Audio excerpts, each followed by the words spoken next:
Hey y'all, today, of course, it's Matt Rogers on the Honorable Mention podcast. Got a familiar face and voice on the show today, OJ Spivey from the Philadelphia Tribune. And kind of what we were let's just jump into it. We were talking about, a win is a win. That's how I feel about, how the Eagles and this play have played this year and in general, how it goes. I mean, unless you have some kind of Patriot stuff, which we can get into the tinfoil hat stuff about the Patriots another time, non-tinfoil hat stuff. But we were talking about the Phillies. And so the Phillies now, timestamping this, magic number is down to 1 to clinch the number 1 wild card spot. Once they got past June 15th, we knew they were never going to catch the Braves. The Braves are just so far out ahead. The Phils have played good ball. The Braves were already so far out ahead. It wasn't really going to happen. This wasn't a 2008 kind of Mets situation. But what are your thoughts on where the Phils are at right now? I think they're in really good shape. I said probably about a month and a half ago to 2 months that they were pretty much secure. Well, I thought they would run away. They're not necessarily running away with it, but I thought they would certainly secure the wild card spot, the top wild card spot, because I thought they were head and shoulders ahead of the other two teams, the other 3, 4, 5 teams per se, because I kind of saw the trajectory of how they were playing, how the divisions were going, and even when you had teams that were there early like Cincinnati, then Chicago, and then you saw a couple teams staying away, the Marlins as well. I just thought that the Phillies were just first of all way too talented. Yes. And I just thought they just had enough, both offensively and with their pitching, to where they're going to be the best wild card team. I mean, I knew they were, like you said, I knew they weren't going to catch the Braves by probably at June 1st. So. Yes. Yeah. The East was over with, and hats off to the Braves. I mean, they're going to finish with one of the best records in the history of the game. I mean, yeah. But I will say though, go ahead. Absolutely. Going by these last 2 series, of course, they had to play the Braves. Yes. And they could hang 6 games in September, and like you said, I think it was a split or something like that. So yeah, they could hang. Yeah, they can definitely play with the Braves, and that's kind of what we saw last year. But we know the Phillies can slug with them.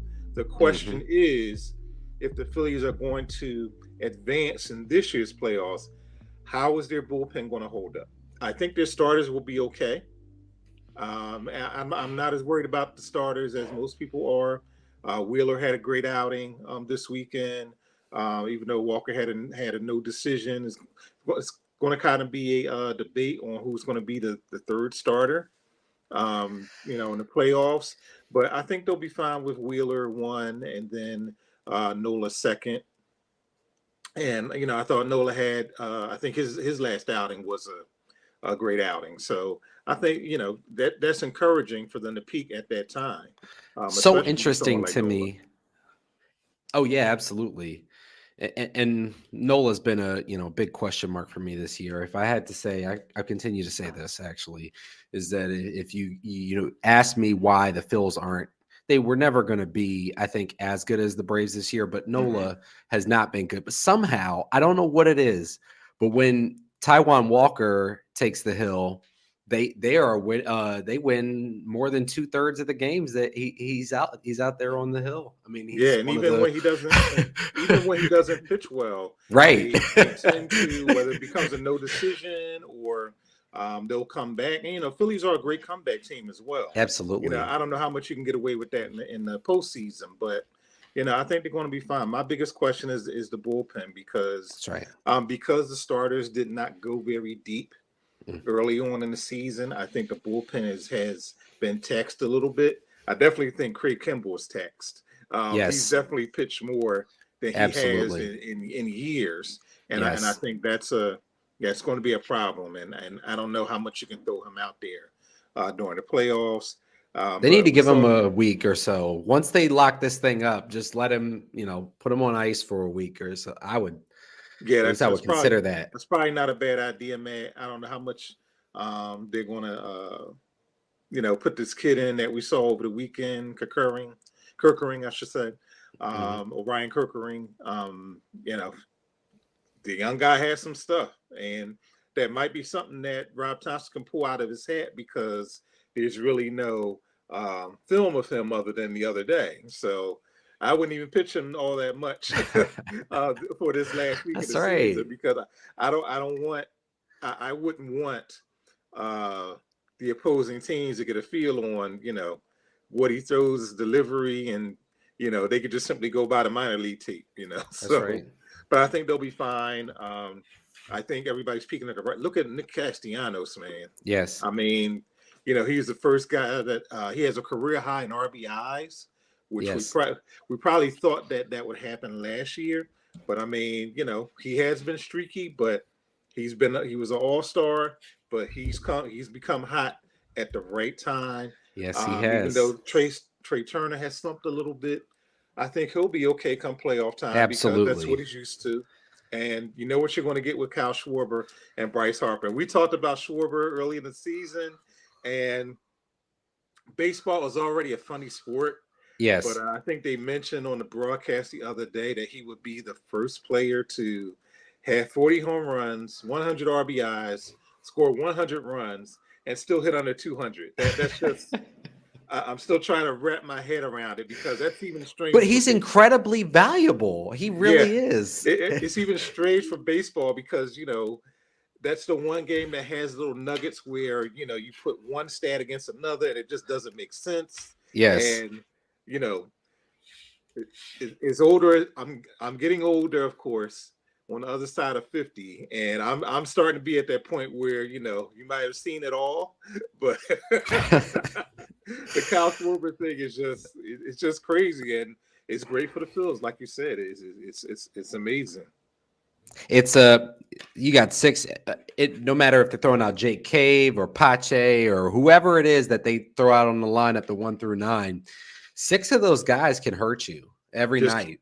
Just keep Rojas in center field. That's all. Yes. There's no discussion to be had, really. Exactly. Because he's going to be solid in the outfield. You know that. I mean, I know he missed one badly, but I'll blame that on the weather. Because it was just nasty here in Philadelphia over the past few days. And Casty and Wright. Casty has been great in right. He's a good outfielder, man.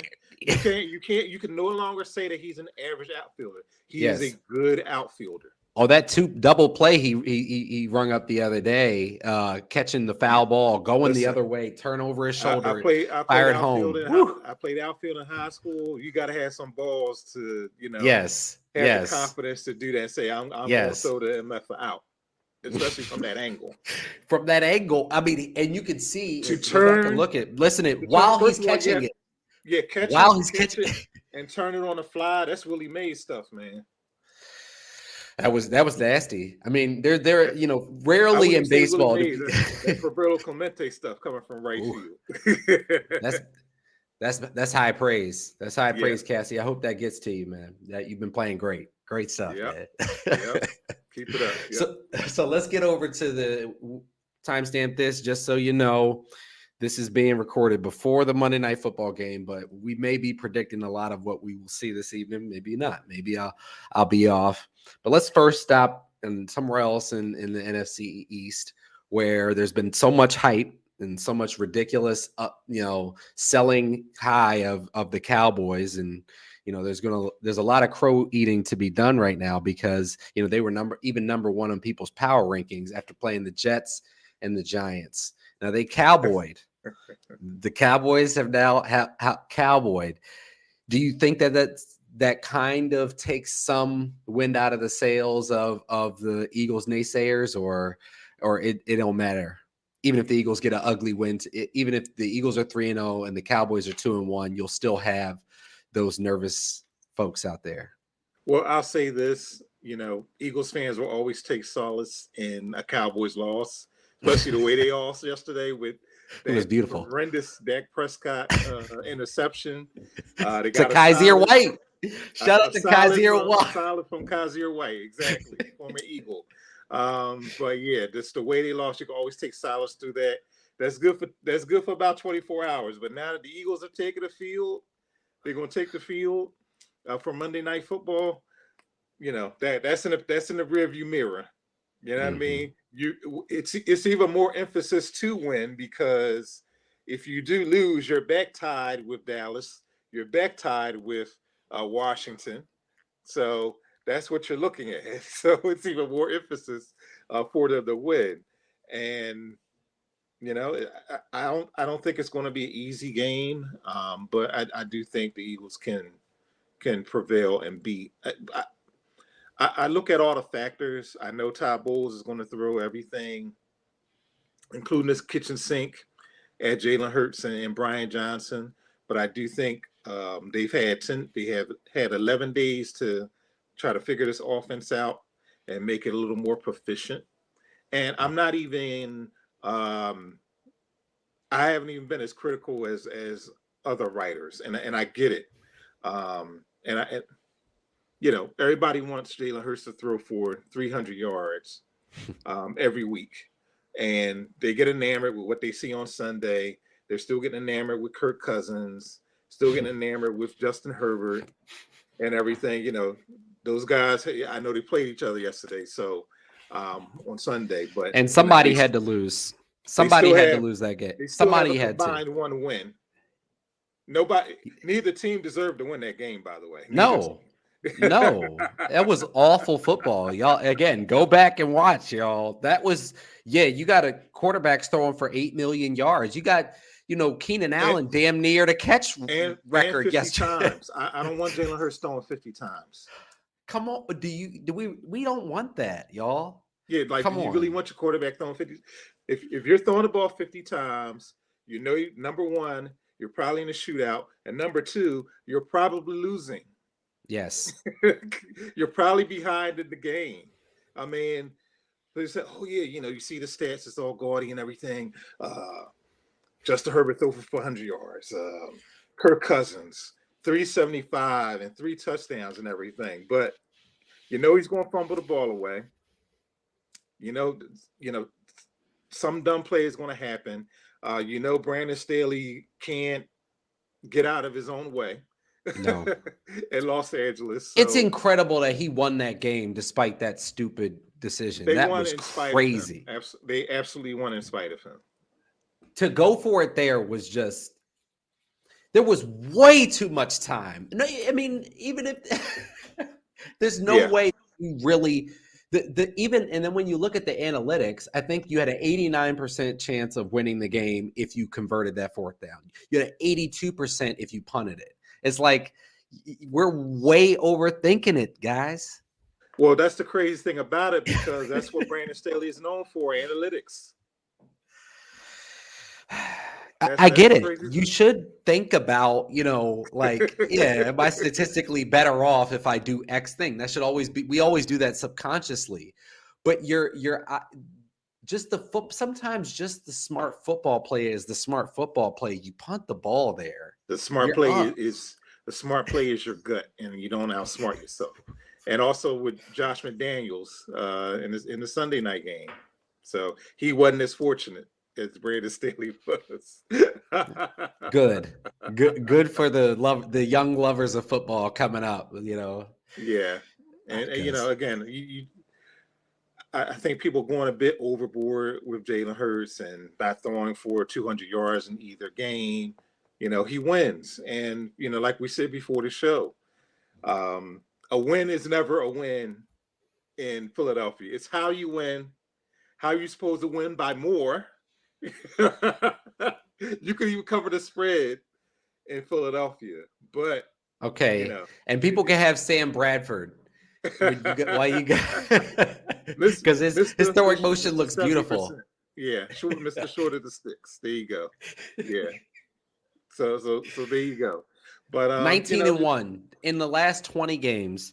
Jalen Hurts is 19 in his last 19 or 20 regular season starts. The only loss, and then he's 20-1, or 20-2 if you include the Super Bowl. Right. And I'll give you one better, and that that one regular season loss was the Washington game at home last year, to Yes. where they kept turning the ball over. You remember the Quez fumble? I think Miles Sanders had fumbled in that game, and And then all a them bad face mask the face on mask that Dallas wasn't Goedert that called. hurt him. They got it. Yeah. They got him injured. Correct. Yep. So you have that. And I'll even go one further. You talk about Tampa Bay tonight.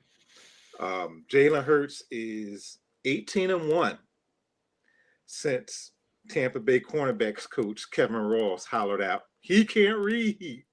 Wow. Jalen Hurts is 18-1 since that game. And that includes the playoffs. It's the right way to do it, Jalen. He's 18-2 if you include 18-2. You include the Super Bowl. I mean, heaven forbid you lose the Super Bowl by 3 points, and your defense couldn't stop a nosebleed. Right.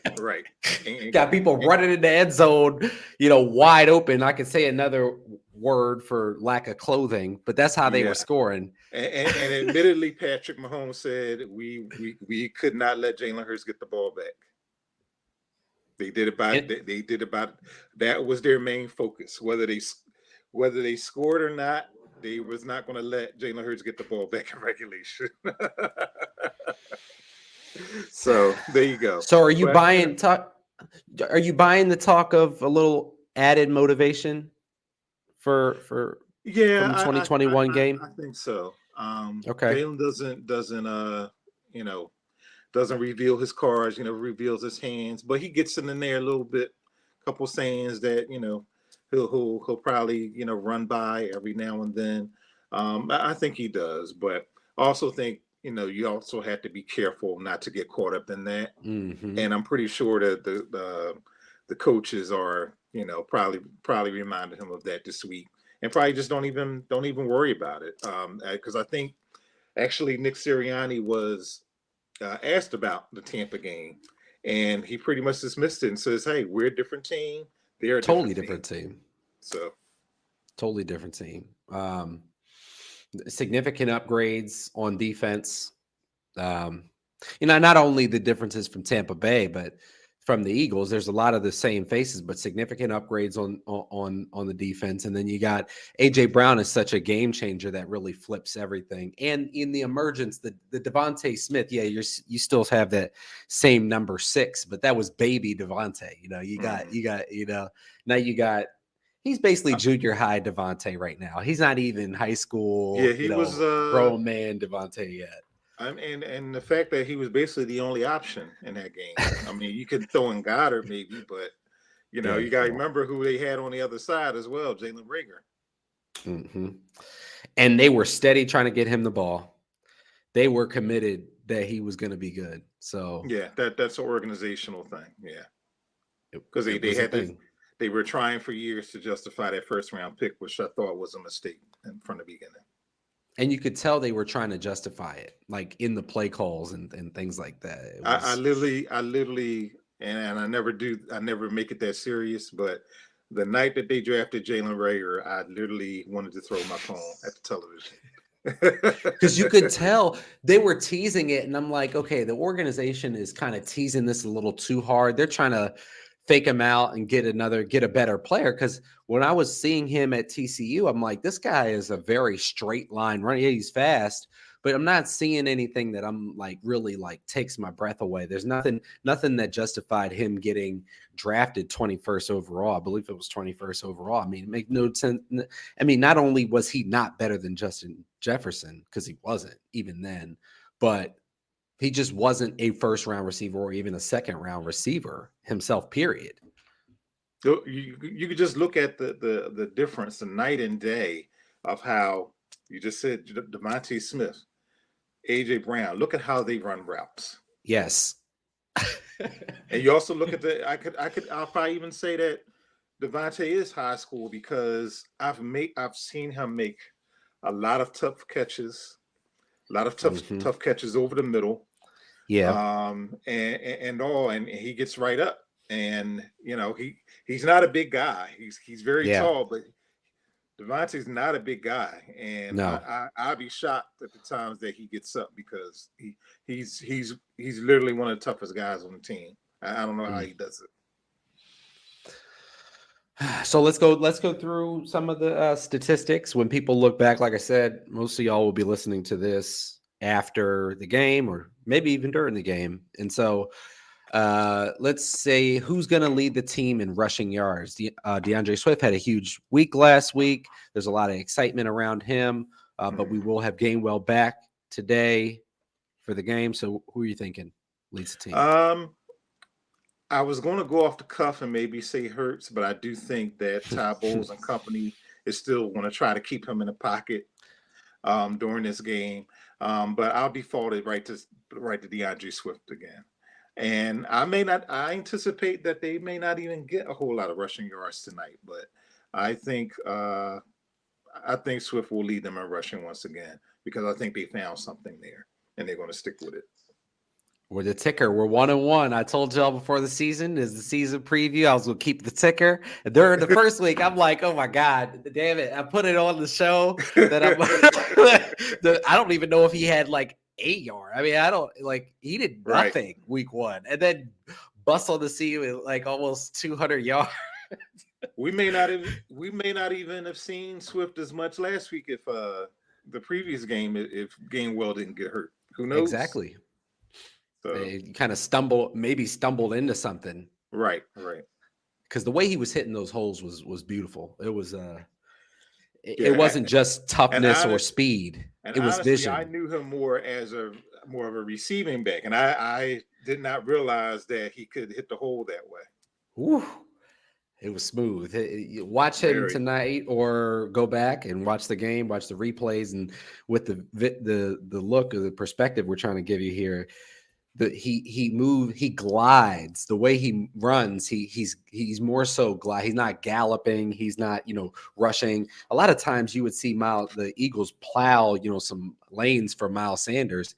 Miles Sanders would, rush it and not really see it. So, yeah.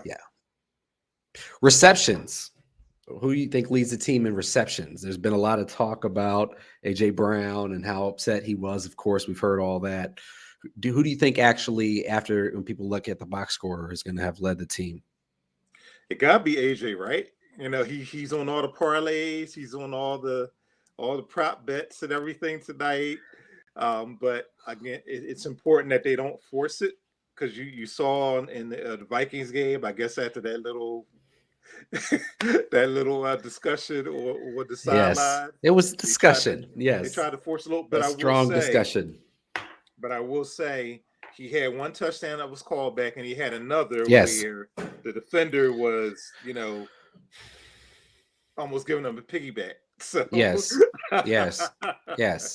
And the way guys are playing them is like when teams started taking, I hate to go this far with it, but it's kind of like at a certain point, the Eagles are going through that growing pain when teams started playing back on the Chiefs and Tyreek Hill, and Patrick Mahomes was adjusting to the fact that they're playing these huge shell coverages, just not letting them beat them deep, and adjusting and learning how to read at that level. Of course, I'm saying he's a great reader of the field, but it's different when they're saying, I'm not letting you go deep, period. Yeah, it takes time.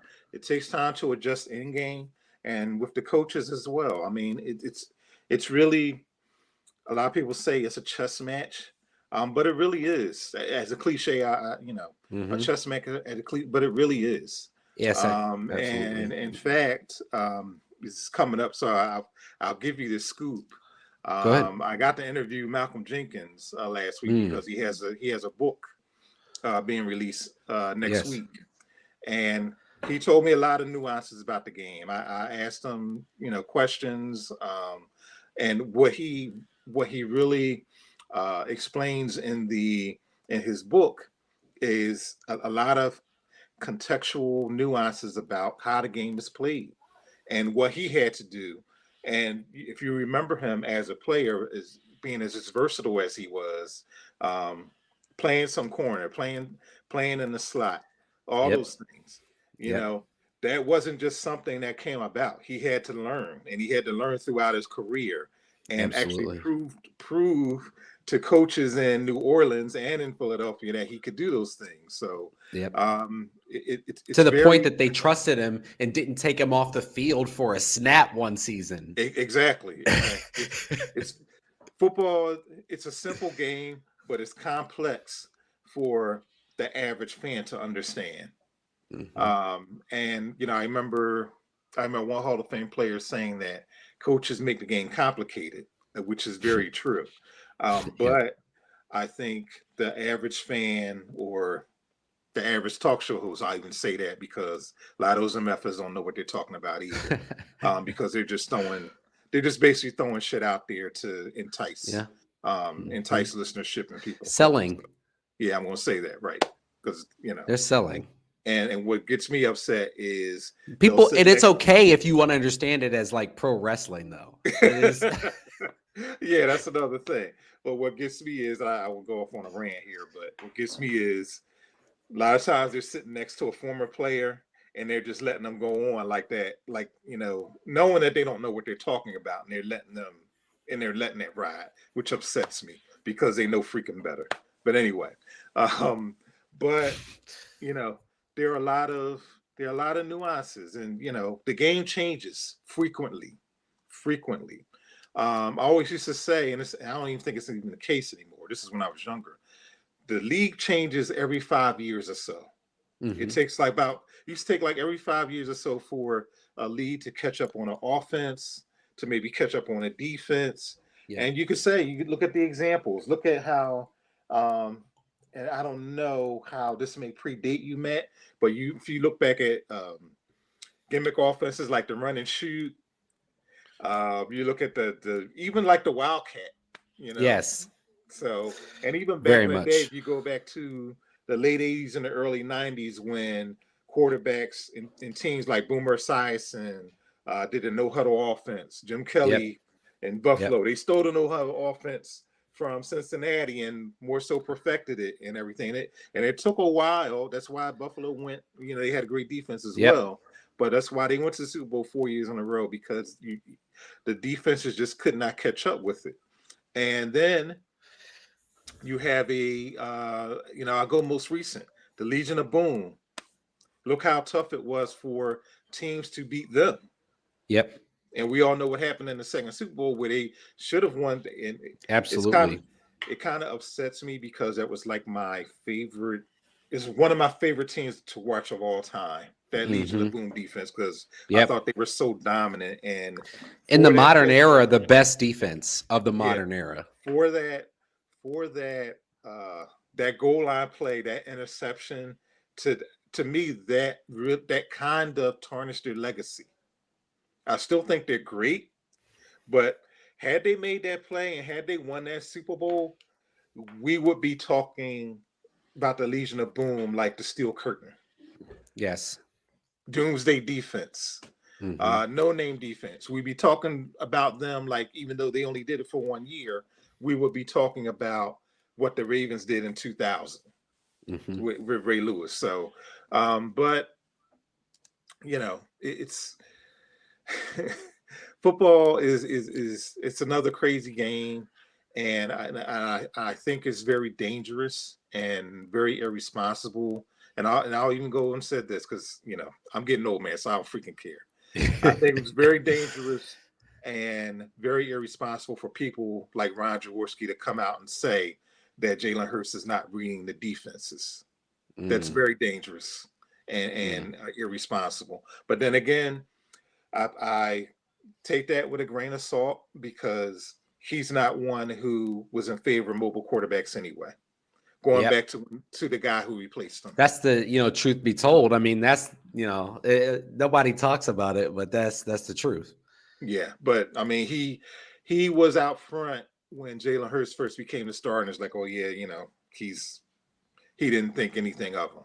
Like, he was just going to be a bridge, and they were going to move on. So until we could go on, yeah. So we said AJ is going to lead the team in receptions. Is he going to lead the team in receiving yards? Yeah, I think it's going to be an all AJ game Monday night. I think he's going to have the receiving yards. I think he's going to have the receptions. But I would like to see them get Goddard more. And I don't know. Well, he has gotten open, and you saw that firsthand in Yeah. the New England The game. You saw replays. that. Yeah. I didn't see Hmm. it as much in the second game against Minnesota. But I would like to see a concerted effort of getting him the ball, getting him free. Of course, Jalen seeing that, and again, him not seeing Dallas Goddard doesn't necessarily mean he's reading the defense. You go with your reads, and you go with what the coaches are telling And you maybe to they do. just got to work on their trust together too. Yeah, Maybe they yeah, just don't have that level of trust yet. I mean, he's playing with his best friend and then a guy he played with in college. yeah, They are better players. Let's be honest. I mean, Dallas Goedert is good, very good. yeah, He's one of the yeah, top tight ends in the league. If you're talking about top 5 in that yeah. conversation, but he's not the pass catcher. We're not talking about Jalen missing a Travis Kelce. Now, if Travis Kelce, number 87, was in Philly and Dallas Goedert was running those routes and we're not getting the ball to Travis Kelce, then we're having a different conversation. Yeah, a much different conversation for sure. But yeah, I would like to see him more. And again, a lot of that is on the coaches too. So I would like to see Goddard more involved in the offense as well. But I'll go with Brown across the board with the receptions and the yards receiving. Tackles. Who do you think leads the team in tackles today? Early on with the defense, this is the unsung hero of the defense. I'll go with Zach Cunningham, who wasn't even on the team. I guess what Until week 2 of the preseason, I want to a say. month, yeah, a month and a half ago.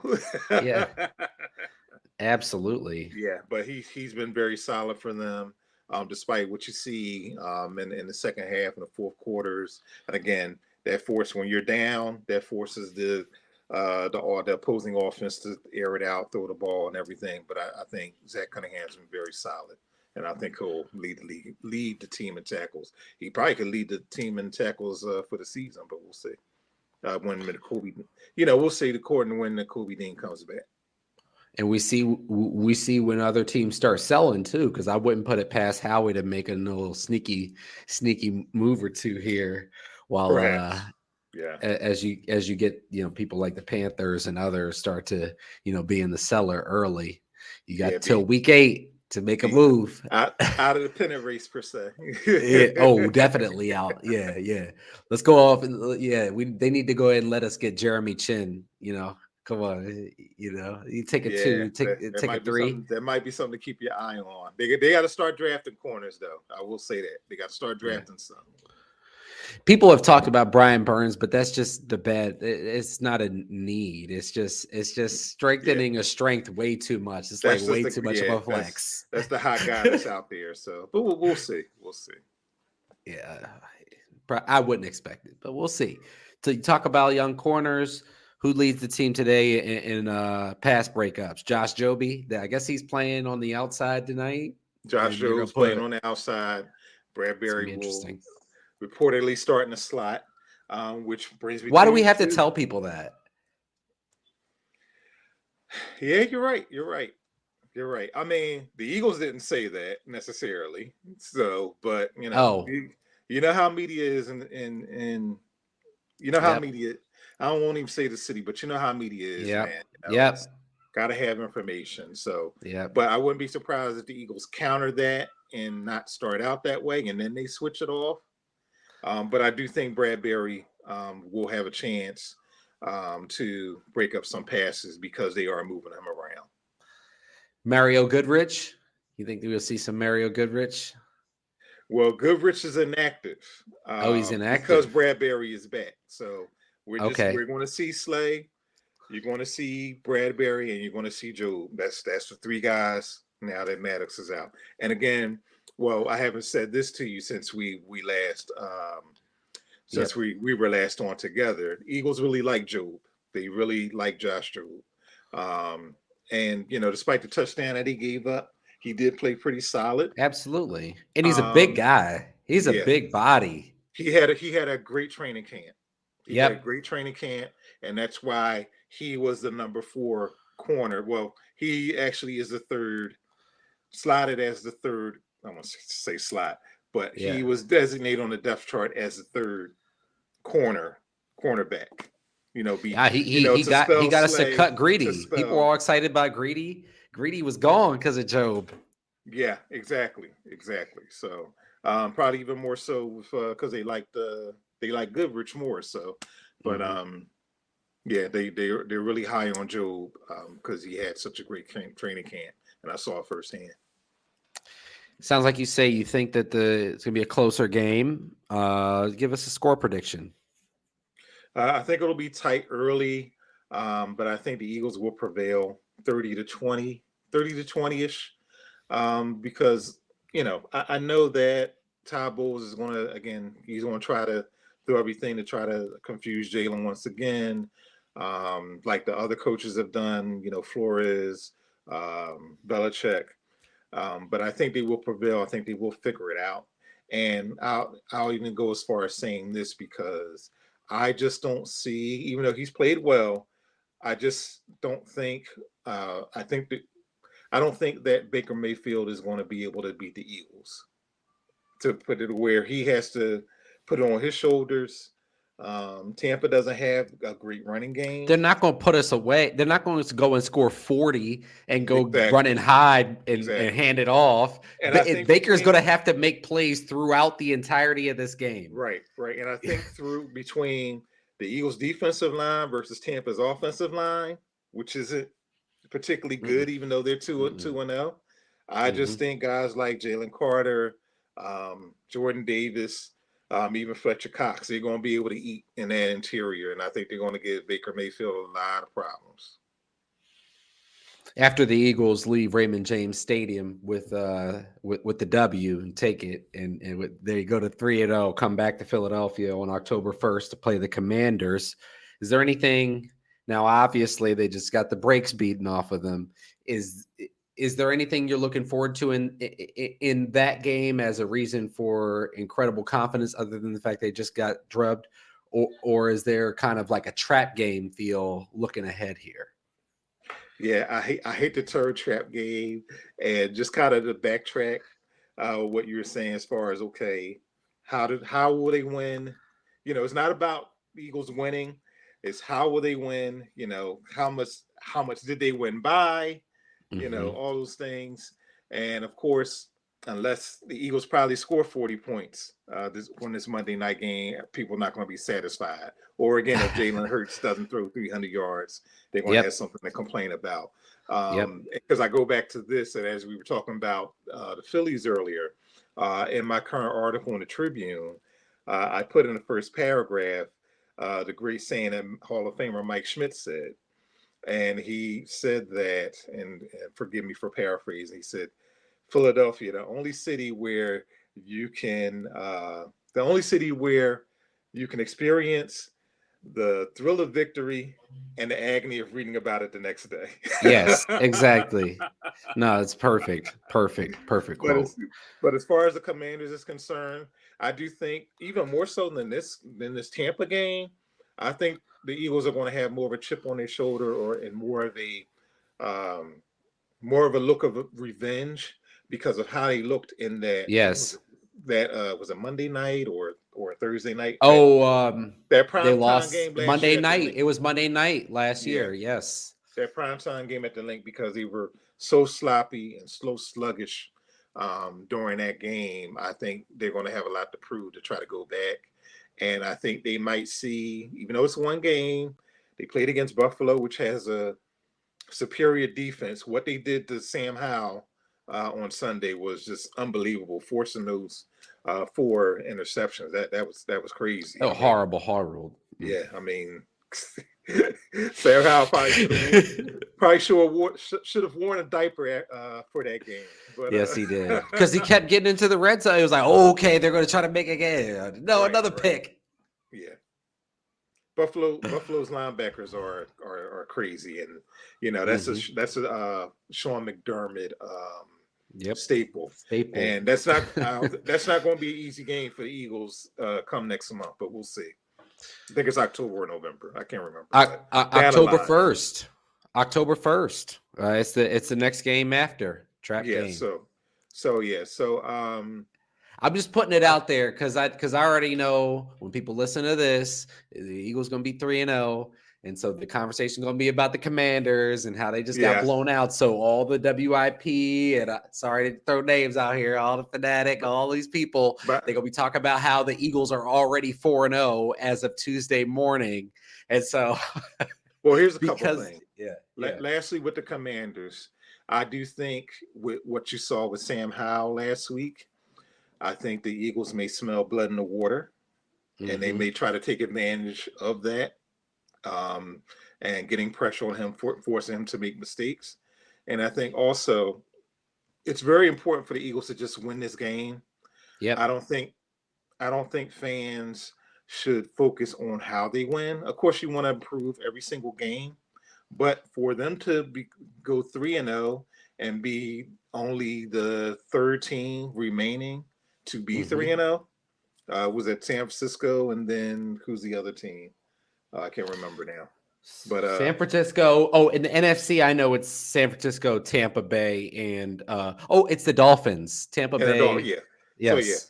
So to stay even with San Francisco, we don't care about Miami right now till you play them. That's right. Down the line, and you got the Bucks, so we get to play the other 2-0. Yeah. Then it's like, okay, when the next power rankings come out, you still toe to toe with them. It's going to be hard to say, oh yeah, well, San Francisco 3-0, Brock Purdy's still undefeated. Well, Eagles 3-0 too. So, and we all can't wait for that game, by the way. But it's just important for them to just stay undefeated, and I think they'll just figure it out as the weeks go on. If they go to 3-0, there's only 3 teams that have done that, and so that means something. Got to keep the main thing, man. I didn't know W's were a problem, but whatever. Again, it's how you win, it's how you look, and it's funny to me because Philadelphia is the type of city where we take pride in grit and blue collar, and you find a way, and you find a way to win. We're not pretty, when did Philly become a pretty city? That's right. You know what I mean? When did we become white collar? Some folks will still take Carson Wentz, so I ain't even. You can't. Some folks. What happened to every game being a body bag game? And just running for 250 became a problem. And what happened during Nick Sirianni's rookie year? What happened where fans would want to come down and try to choke Doug Peterson? Run the ball, Doug. Yep. Run the ball. Run the freaking ball. We just want to win. Yes. And when Sirianni was trying to force the issue as far as throwing the ball, having Jalen throw the ball 40, 50 times. Yep. In his first year as a starter, what did everybody say? Run the freaking ball. Now nobody don't want to run the freaking ball. I don't understand. People have to have something to talk about. So, and then you got the hometown kid from St. Joe's Prep running the ball for you. You don't get any better than that. Looking smooth out there, looking swift, if I must say so myself. Yeah, our Swifty. This is the real Swifty. Well, OJ, thank you so much for coming. Not that lady from Berks County. Well, I have to look that up. I have to Google that later. OJ, thank you so much for coming on. It's always great chit-chatting and talking sports, all that. What should we look forward to throughout the week coming from you? Or what would you like us to maybe even look back at a couple articles and things you've done in the recent past? Well, again, you can look back on my article focusing on winning and not how you win. As far as the Eagles taking on Tampa for this Monday night game, you can also look back at my articles for Deion Sanders, his effects not only in Colorado but college football, putting that in perspective. So you can take a look at those as well. And then later in the week, we're going to get about a weekend by the time Sunday comes. Definitely going to have a preview of the Eagles and Washington game. And hopefully, it'll make work better for me if they're 3-0 and say, hey, Eagles look to stay undefeated going into Washington. start working on that article. You all right? Just go ahead and get the work doc going. I'm already starting talking to you, man. Thank you so much. See you soon.